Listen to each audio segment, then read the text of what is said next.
السلام علیکم ورحمۃ اللہ وبرکاتہ۔ محترم ناظرین، محترم سامعین، آپ دیکھ رہے ہیں اسلامک معاشرہ یوٹیوب چینل۔ آج ہم لوگ انشاءاللہ تبارک و تعالی علم العادات کے بارے میں کچھ باتیں سیکھیں گے، یعنی اپنے ناموں کا عدد کس طرح نکالیں، طریقہ کیا ہے۔ تو اس کا طریقہ یہی ہے کہ ابجد حوض ہتی کلمن اس کا نقشہ آتا ہے، اور پورے حروف تہجی کے اعتبار سے ہر ایک کا عدد اس نقشے میں موجود ہوتا ہے، اور وہ نقشہ آپ کی اسکرین پر ہے۔ آپ اسے اسکرین شاٹ کر لیں، اپنے پاس رکھیں، اور انہی میں سے آپ اعداد کو نکال سکتے ہیں۔ لفظ محمد کا عدد ہم لوگ نکالتے ہیں، اس میں 4 حروف ہیں، میم، ہا، میم، دال۔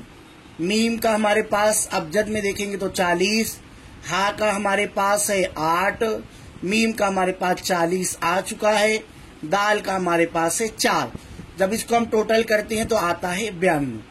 اور یہ لفظ 92 کا عدد بہت اچھا ہے، اس لیے نام نکالتے وقت تو ایسا نام دیکھیں جس کا عدد 92 آئے، محمد رکھیں۔ اسی طرح اب ایک نام اور دیکھتے ہیں، علی۔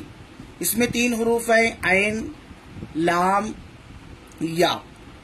عین کا عدد جب دیکھیں گے ہم ابجد کے نقشے میں تو 70 ہے، لام کا جب ہم دیکھیں گے عدد تو یہ 30 ہے، اور یا کا دیکھیں گے تو یہ 10 ہے۔